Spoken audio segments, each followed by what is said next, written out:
नमस्कार, जय श्री राम। मैं एक नई वीडियो डालने के लिए जा रहा हूं जो आप लोगों को पसंद आए, मैं ऐसी आशा करता हूं। आज मैं चाणक्य नीति के बारे में बात करूंगा। चाणक्य एक बहुत बड़ा नीतिकार हुआ है, उसने मनुष्य के जीवन में ज्ञानवर्धक बातें बताई हैं। आज थोड़ी सी चर्चा मैं उसी पर करूंगा। चाणक्य ने कहा कि सोना और पीतल में क्या अंतर है। उसने कहा कि हर चमकने वाली चीज सोना नहीं होती। जो चीज चमकती है वो सोना थोड़ा ही हो सकती है। जैसे सोने की परख काट कर, तपाकर, घिसकर करी जाती है, उसी प्रकार मनुष्य की परख भी उसके आचरण द्वारा, अच्छे संस्कार द्वारा, उसकी वाणी द्वारा ही की जाती है। हर हाथी के मस्तक में गजमुक्ता नहीं होती। हाथी तो बहुत घूम रहे हैं, बहुत इधर उधर दौड़ रहे हैं, लेकिन सबके जो मस्तक है उसके अंदर गज मुक्ता नहीं होती। गज मुक्ता जो हाथी के दांत होते हैं उसके पिछले हिस्से में एक मोती के समान गोल आकार के, अंडा आकार के एक मोती बनने लगते हैं जो बहुत मूल्यवान होते हैं। प्रत्येक हाथी के मस्तक में गज मुक्ता नहीं होती। प्रत्येक सर्प के अंदर मणि नहीं होती। प्रत्येक सीप में मोती नहीं पाया जाता।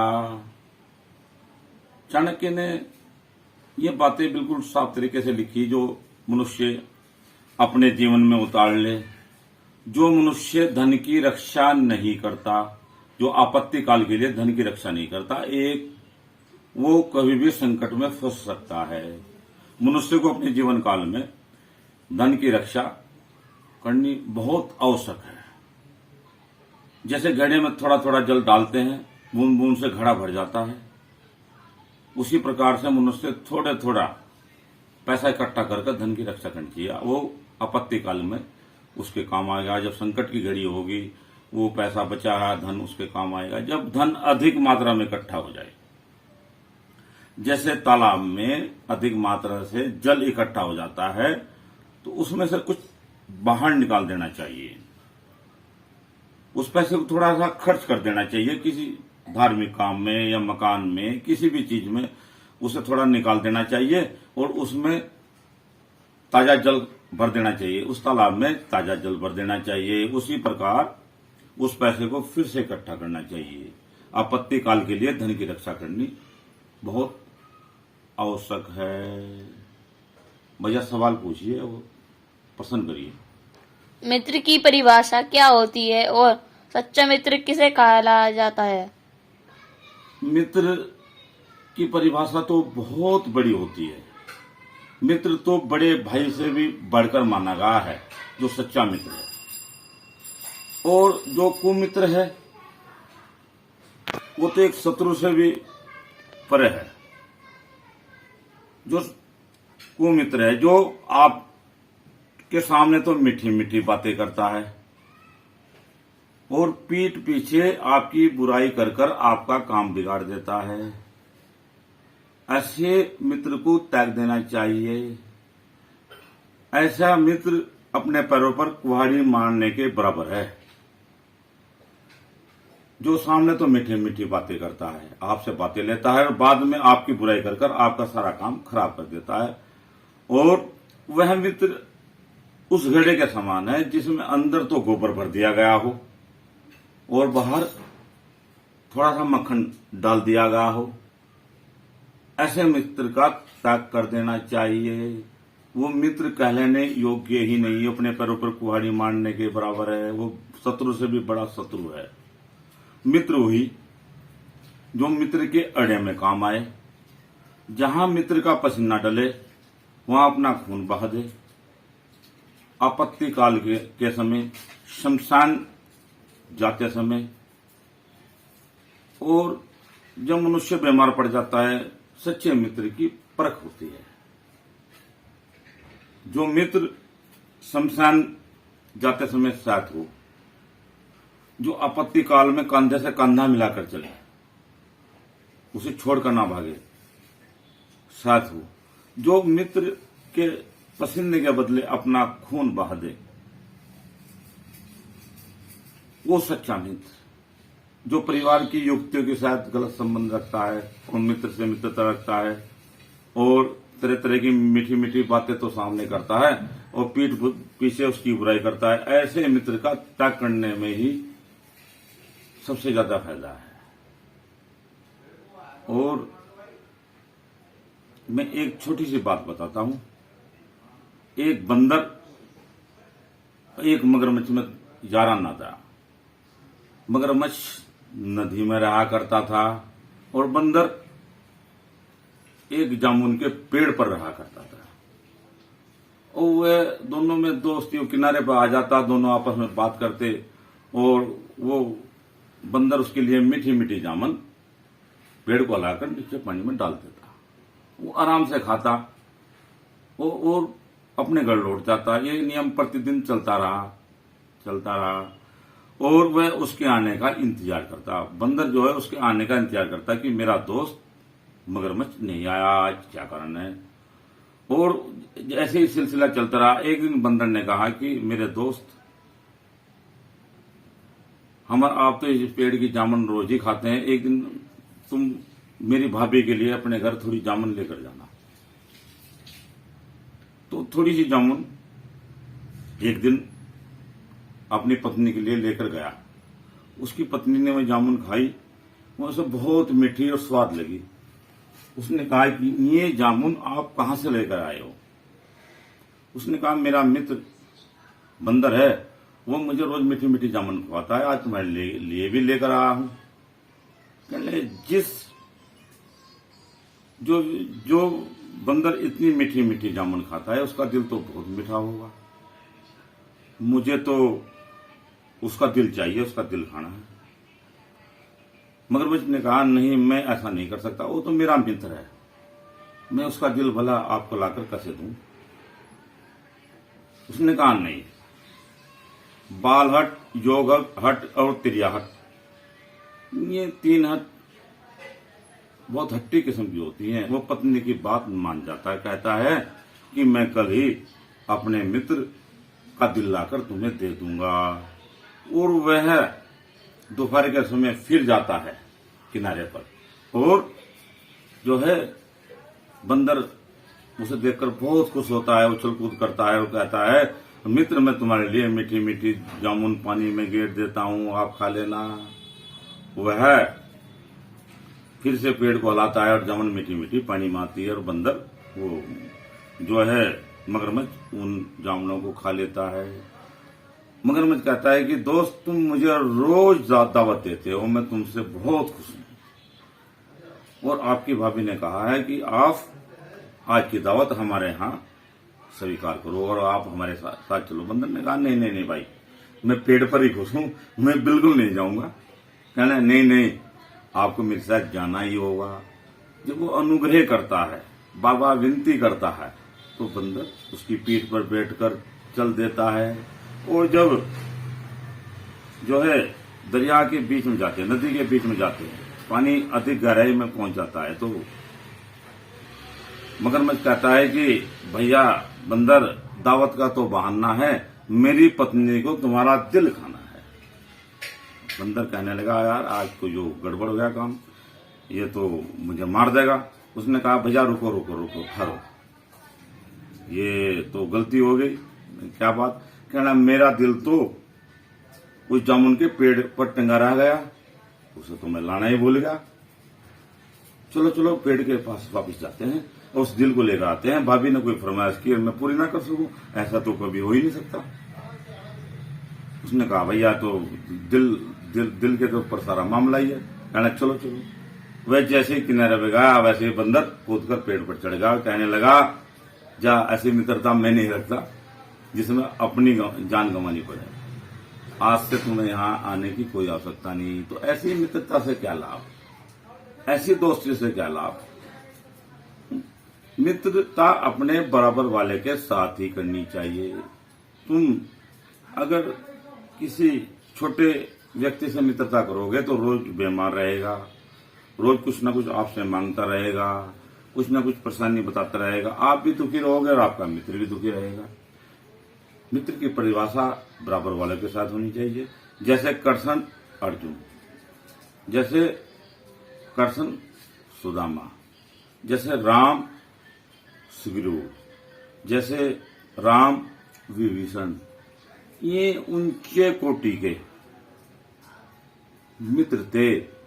मित्र के बदले अपनी जान भी गंवा देना, अपने प्राणों को भी निछावर कर देना, ये सच्ची मित्रता की परिभाषा होती है। यही सच्ची मित्रता कहलाने योग्य होती है। अगर कोई मित्रता का तो हवाला दे रहा है और जो है लेकिन उसे पूरा नहीं कर रहा, तो मगरमच्छ के आंसू भले, उससे बढ़िया तो मगरमच्छ आंसू बहा देगा, वो ठीक। तो भैया मेथी बहुत सोच समझ के करनी चाहिए और अपने बराबर वालों के साथ ही मित्रता करनी चाहिए। यह तो मित्र की परिभाषा थी। मैं और भी छोटी छोटी बातें इसमें बताऊंगा जो मनुष्य को के काम आएगी। जो मनुष्य प्रति दिन घर पड़ा रहता है, काम नहीं करता, उन लोगों के लिए भी कुछ बताना चाहता हूं। घर रहने से 3 हैं, धन घटे, विद्या घटे, दिव्या मन न कहें। ये 3 प्रकार की हानि हमें घर रहने से होती है। एक, जो घर में रखा धन है वो खर्च हो जाएगा। आप निठल्ले पड़े हो, घर पड़े हो, आपका मन करेगा कि मैं बाजार में घूम आऊं, कोई भी सामान लियो, कुछ भी, तो धन कम होना शुरू हो जाएगा। प्रथम हानि घर रहने से। दूसरी हानि, जो आप प्रतिदिन काम कर रहे हो उसका अभ्यास खत्म हो जाएगा। जब तुम 5-7 दिन में जाओगे तो आपका मन उस काम को करने के लिए नहीं लगेगा। विद्या का अभ्यास कम हो जाएगा। और जो घर की स्त्री है वो उसका मान सम्मान नहीं करने के लिए तो घर ही पड़ा रहता है, बाहर तो कहीं जाता नहीं, ना कमा गला बना कुछ काम करा। तो मनुष्य को घर रहने से 3 प्रकार की हानि होती है। इसलिए मनुष्य को अपने काम में लगा रहना चाहिए, बराबर अपना काम करते रहना चाहिए। वैसे तो मेरी वीडियो बहुत लोग देख रहे हैं, मुझे मान सम्मान भी दे रहे हैं। मैं बीच में थोड़ी सी बात रखना चाहता हूँ। कुछ विशेष लोग हैं जो मेरी वीडियो को बहुत अच्छी तरीके से देखते हैं।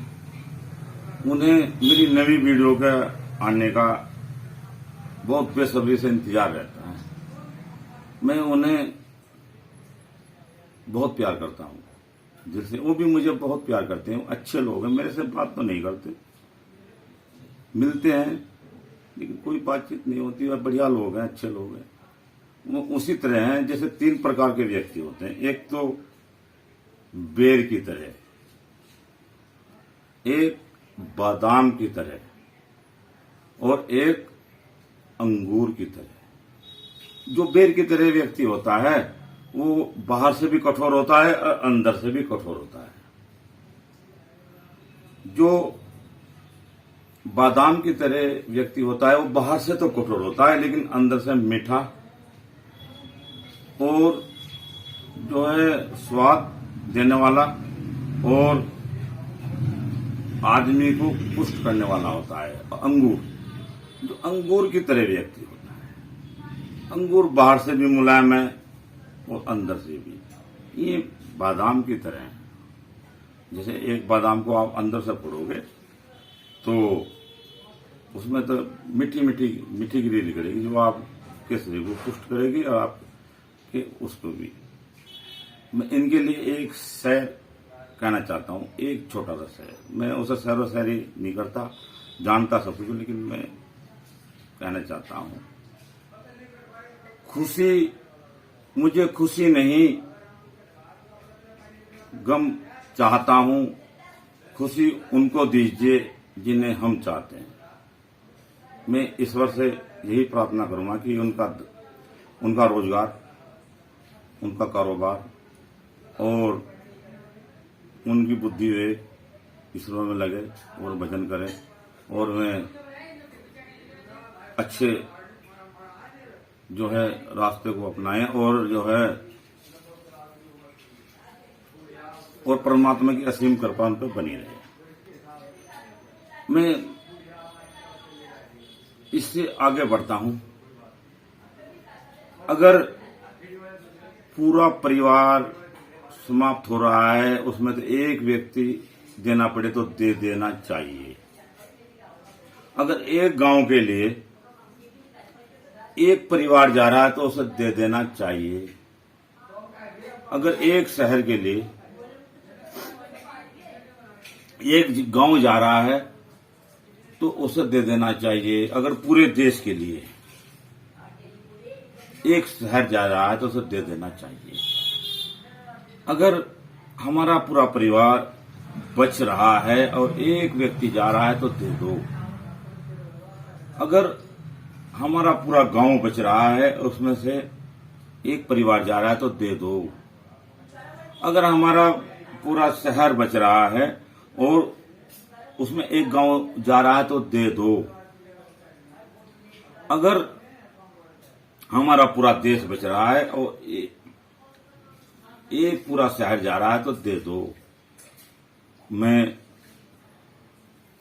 अपने वीर जवानों को हाथ जोड़कर प्रणाम करता हूं, नमस्कार करता हूं।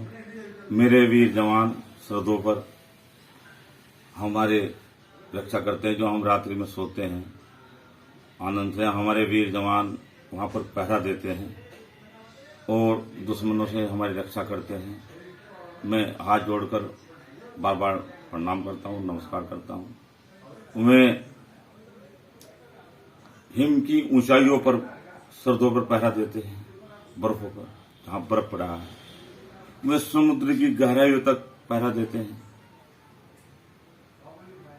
वे आसमान से हमारे देश की चारों दिशाओं में पहरा देते हैं। वे राजस्थान की उबलती ही रेत पर मेरे देश की रक्षा करते हैं।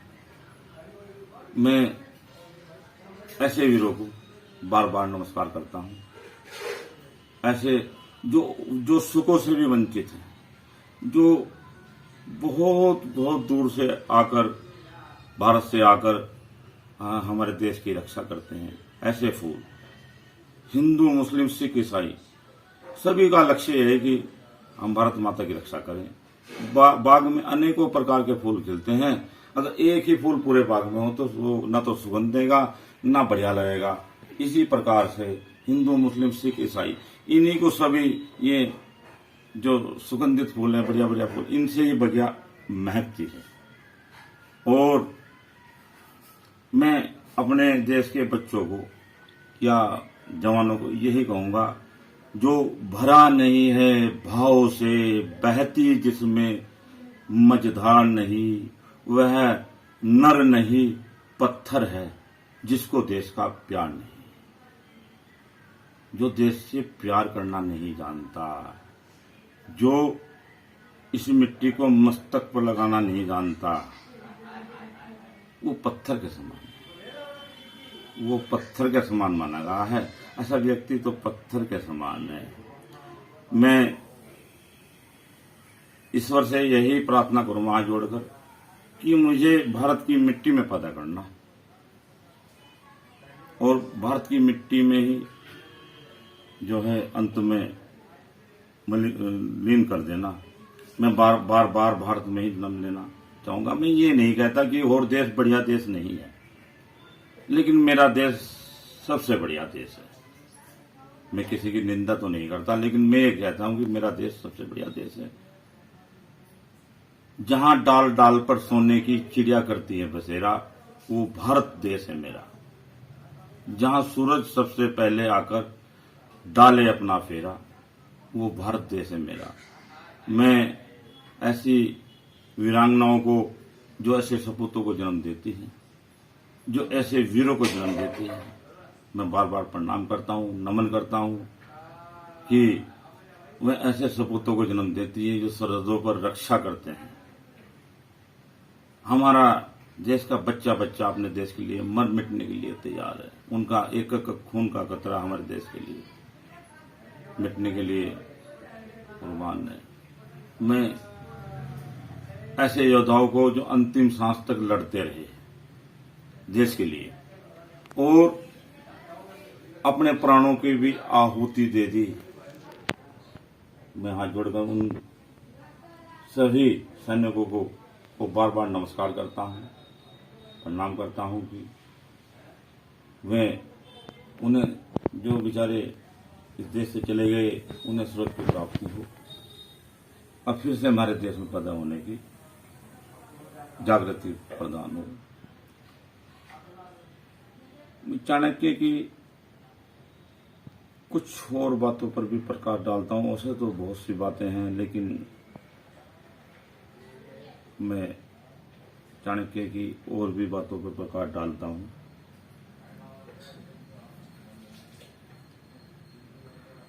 भौरा कमल दल के अंदर रहता है, जो कमल की पंखड़ियां हैं उनके अंदर रहता है, और जो वे पंखड़ियां बंद हो जाती हैं वो उसमें असमर्थ होकर मर जाता है।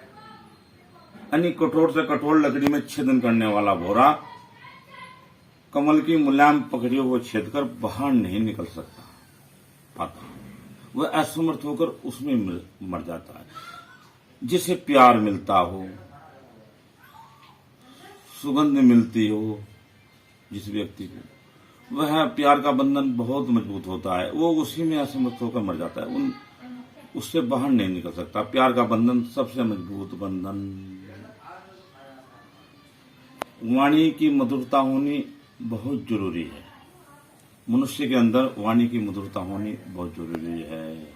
कौवा किसका धन हरे, कोयल किसको दे, एक बोली के कारण दूजे को अपना कर ले। कौवा किसका धन हर रहा है, जब वो बोलता है तो लोग कहते हैं कि कौवा बोल रहा है। जब कोयल बोलती है तो कहते हैं कि कोयल कूक रही है, आवाज दे रही है। वह अपनी आवाज के कारण ही, काली कुलूटी होने के कारण ही वह इतनी सुंदर लगने लगती है कि उसके कंठ से जो वाणी निकलती है तो लोग कहते हैं कि कोयल बोल रही है। तो मनुष्य भी चाहिए कि अपनी वाणी को मीठी करे और जो बात कहे उसे आराम से और सही दिशा में कहनी चाहिए, और जो है ऐसे शब्दों का प्रयोग ना करे जो दूसरे के हृदय में घाव करते हों। गोली का घाव तो भर जाता है, लेकिन शब्दों का घाव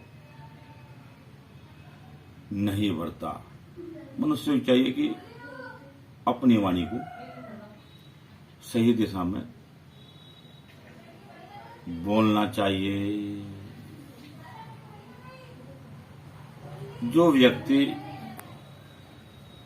जो है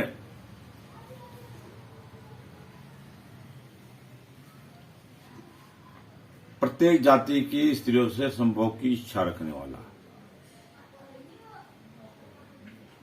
जो व्यक्ति प्रत्येक जातियों की स्त्रियों से संभोग की इच्छा रखता है, जो व्यक्ति अनायास झगड़ा करता है, जो व्यक्ति जो है कर्ज लेता है, और जिस घर में सर्प रहता है वहां मृत्यु निश्चित होती है। यह सब चीजें मृत्यु को निमंत्रण करती है। जो आय से अधिक कर्ज लेने वाला, प्रत्येक जातियों की स्त्रियों से संभोग की इच्छा रखने वाला, वो अनायास झगड़ा करने वाला, बात तो कोई है नहीं और बिना मतलब आगे झगड़ा कर दिया, वो मृत्यु को प्राप्त होता है। मनुष्य को अपने जीवन काल में सत्य बोलना चाहिए। सत्य के बराबर कोई तप नहीं, झूठ के बराबर संसार में कोई पाप नहीं। इसलिए मनुष्य को चाहिए कि वो सत्य का इशारा, सत्य एक बार बोला जाता है, उस सत्य को छुपाने के लिए आप बार बार झूठ बोलते रहते हो। एक सत्य ही बोल दो तो बार बार झूठ बोलने से बचोगे। मनुष्य बराबर अपने रोजगार में लगा रहता है, वो कभी दरिद्र नहीं होता। काम छोटा या बड़ा नहीं होता, काम सब बड़े ही होते हैं। जो निरंतर, क्या वो 2 रुपए कमा रहा है या 10 रुपए कमा रहा है या 100 रुपए कमा रहा है, जो निरंतर अपने काम में लगा रहता है वो दरिद्र नहीं होता। वो जितना कमा रहा उतना खा रहा है, जितना कमा रहा उतना खा रहा, थोड़ा थोड़ा उसमें तो बचा रहा, तो वो दरिद्र कहां से हो जाएगा? वो तो बराबर दौड़ रहा, बराबर चल रहा। मनुष्य को चाहिए कि अपनी समर्थ के हिसाब से ही दान करना चाहिए। आप कमा कर तो 1000 रुपये ला रहे और दान 1 रुपया कर रहे। अहरन की चोरी करे सुई का दान, और कोठे चढ़कर देख रहा कितनी दूर विमान। अहरन उसे बोलते हैं जिसपे लोहार लोहा छेदता है, जिसपे लोहार लोहा छेदता है उसकी तो चोरी कर ला रहा है। उस सुई की नोक के बराबर दान कर रहा है और कोठे के ऊपर देख रहा है कि सुरक्षा विमान आएंगे, मैं दान बहुत कर दिया और सुरक्षा विमान आएंगे और मुझे लेकर जाएंगे। तो मनुष्य को चाहिए कि जितनी आमदनी हो उसका 10% तो दान कर देना चाहिए, बहुत जरूरी है। दूसरे का दिल ना दुखाएं, दूसरे का हृदय ना दुखाएं, उन्हें वाणी से ऐसे तीखे शब्द ना बोलें जो उनके घाव कर दे या उनके जीवन को ही खराब कर दें, उसके वर्षों की कमाई हुई मान सम्मान, और तुम 1 सेकंड में आए और तुमने सब कुछ नाश ताश कर गिर दिया। जैसे कोई मतवाला हाथी किसी पेड़ पौधे को आकर कुचलकर, बगिया को कुचलकर चला जाता है। तो ऐसे शब्दों का प्रयोग ना करें। जो मनुष्य दूसरे का हृदय दुखाता है, यानी दूसरे का दिल दुखाता है, उसका विनाश निश्चित है। मरम दुखाए जात है राज, कुल और वंश, तीनों ताला दे गए हिरण्याकुश रावण कंस। जो मनुष्य दूसरे का हृदय दुखाता हो, दूसरे का दिल दुखाता हो, उसका राज भी चला जाता है, उसका यश भी चला जाता है और उसका सब कुछ नष्ट हो जाता है। जैसे हिरण्याकुश हुआ, रावण हुआ और कंस भी, इन्होंने दूसरे के हृदय पर प्रहार किया तो इनका विनाश। दूसरों के घर बैठने वाली स्त्री, दूसरों के हृदय में वास करने वाली स्त्री कभी एक की होकर नहीं रह सकती। जैसे नदी किनारे के पेड़ कटाव के कारण, जब नदी चढ़ जाती है तो वो कटाव किनारे कटने लगते हैं, उसके कारण बड़े बड़े वृक्ष, बड़े बड़े पेड़ उस नदी में बह जाते हैं। कटाव के कारण वो पेड़ जड़ें खाली हो जाती हैं तो बह जाते हैं। इसलिए दूसरों के घर में बैठकर समय व्यतीत करने वाली है, दूसरे के हृदय में वास करने वाली स्त्री एक पुरुष की होकर नहीं रह सकती। इसलिए चाहिए कि वह अपने आप को सही। मर्यादा, मर्यादा एक ऐसी चीज है कि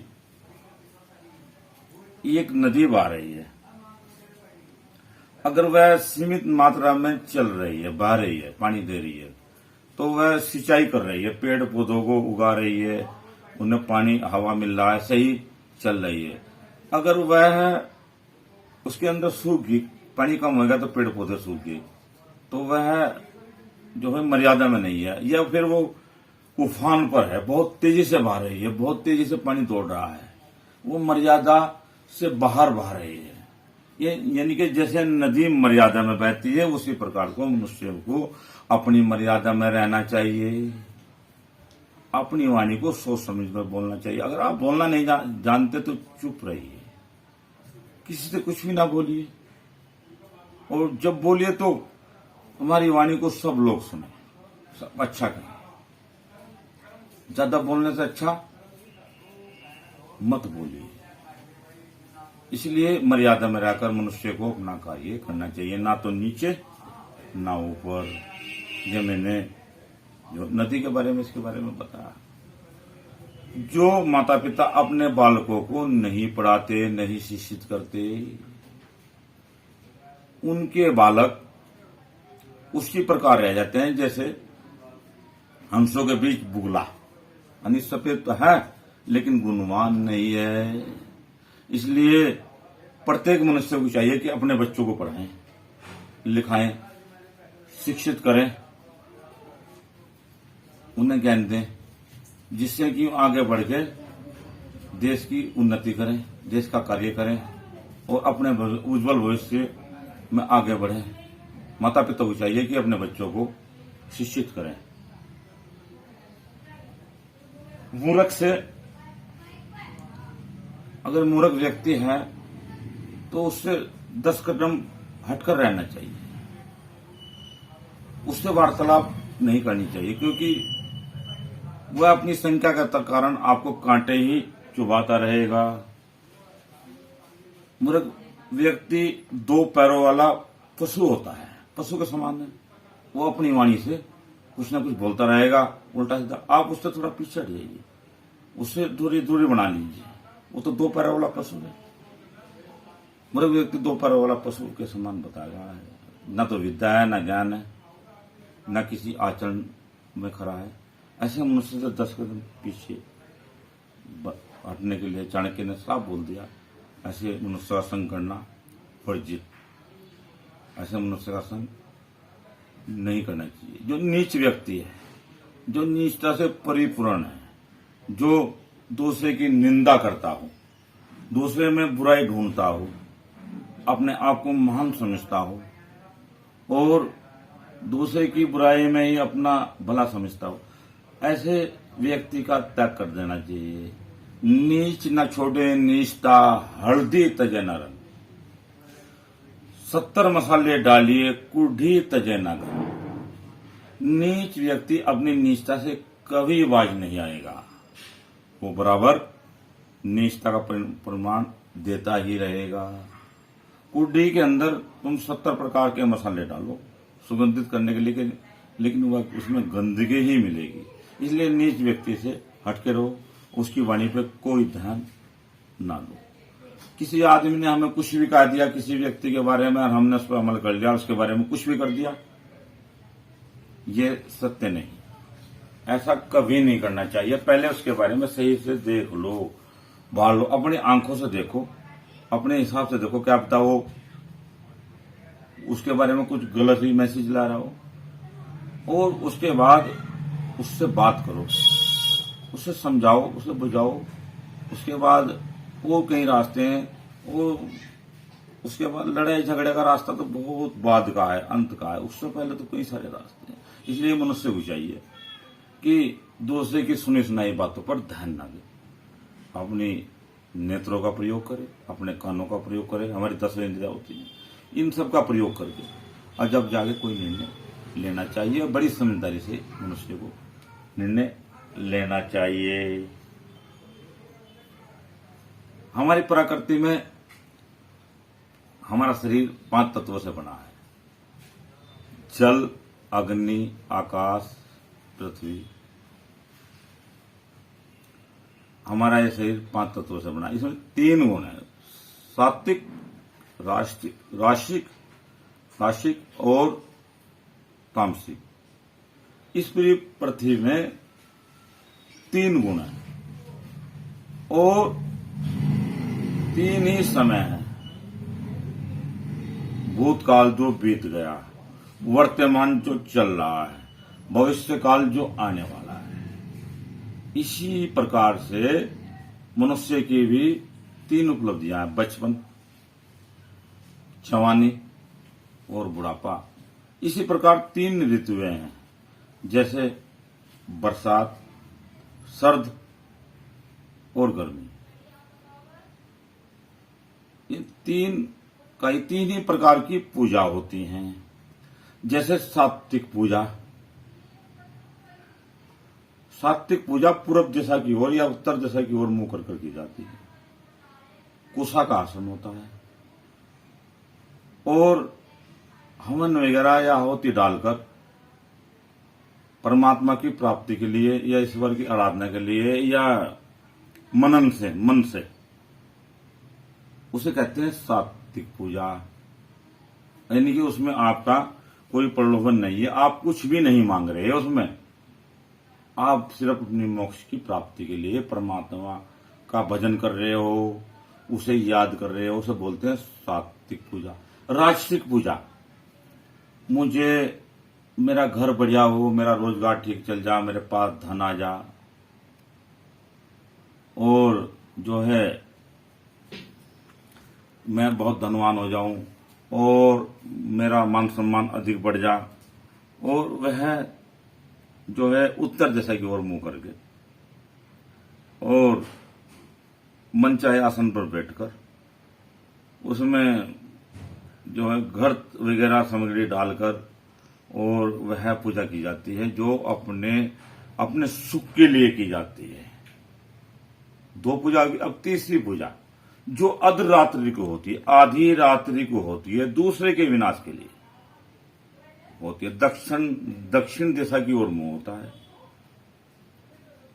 मरे जानवरों की खाल पर बैठना और हवन में मांस, मदरा और रक्त चढ़ाना, आधी रात्रि में लाल वस्त्र पहनना, लाल माला का जाप करना, वो तामसिक पूजा होती है। ये 3 प्रकार की पूजा होती है जो मनुष्य करता है। अपना अपना मन है कौन व्यक्ति किस प्रकार की पूजा करे। मेरा तो बताने का अर्थ है कि 3 प्रकार की पूजा होती है और 3 गुण होते हैं। 5 तत्वों से हमारा शरीर बनता है। और मैं इस वीडियो में आपको और भी बताऊंगा।